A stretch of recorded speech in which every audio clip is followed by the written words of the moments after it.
বানৰ সময়ত কাজিৰঙা ৰাষ্ট্ৰীয় উদ্যানৰ অন্যতম সাৰথি হৈ পৰিছে অক্ষয় ৰথ।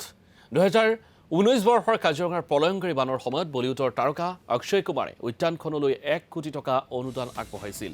সেই টকাৰে বহুকেইটা জল সংৰক্ষণ প্ৰকল্প, দৰ্শনচূড়াৰ লগতে নিৰ্মাণ হৈছিল এখন বিশেষ যন্ত্ৰচালিত নাও।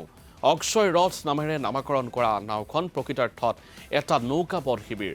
নাওখনত আছে থকা খোৱাৰ সকলো সুবিধা। বছৰৰ প্ৰতিটো দিনতে ব্ৰহ্মপুত্ৰৰ মাজত নাওখনত থাকিয়েই কৰ্তব্য সম্পাদন কৰে 4জন বনকৰ্মীয়ে। বিভিন্ন সময়ত ৰাজ্যৰ উদ্ধাৰ কাৰ্যতো সহযোগিতা আগবঢ়াইছে অক্ষয় ৰথে।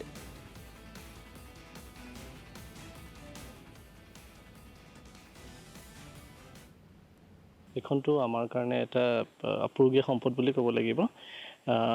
এতিয়া যিহেতু 2019তে তেওঁৰ দিয়া হয়, এতিয়া 6 বছৰত আমাৰ কিছুমান কি হয়, নাওবিলাকৰ জেনেৰেল ৰিপেয়াৰিং কিছুমান কৰি থ'ব লগা হৈছে।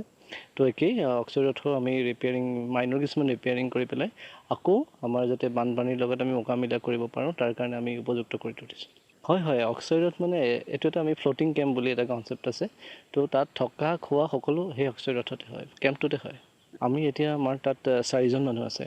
তো 4জনৰ খোৱা মেলা থকা মেলা তাতে থকা হয়।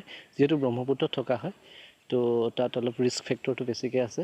তো 4জন মানুহ উইথ প্ৰপাৰ আপোনাৰ ছেফটি মেজাৰ্ছ আমি দি পেলাই তেওঁলোকক তাতে ৰাখিছোঁ। হয়, যথেষ্ট সহায় হয়, কিয়নো বানপানীৰ সময়ত আমাৰ ৰেচন ডিষ্ট্ৰিবিউশ্যনকে আদি কৰি আমি অক্ষয় ৰথেদি আমি বানপানী দুৰ্গম অঞ্চলত কেতিয়াবা ফচি যোৱা মানুহকো, লোকেল মানুহকো আমি অক্ষয় ৰথৰ জৰিয়তে আমি উদ্ধাৰ কৰি আনিছোঁ। হয়, দিনে নিশাই মানে 24/7 তেওঁলোক তাতে থাকে, অক্ষয় ৰথতে থাকে, ব্ৰহ্মপুত্ৰতে থাকে।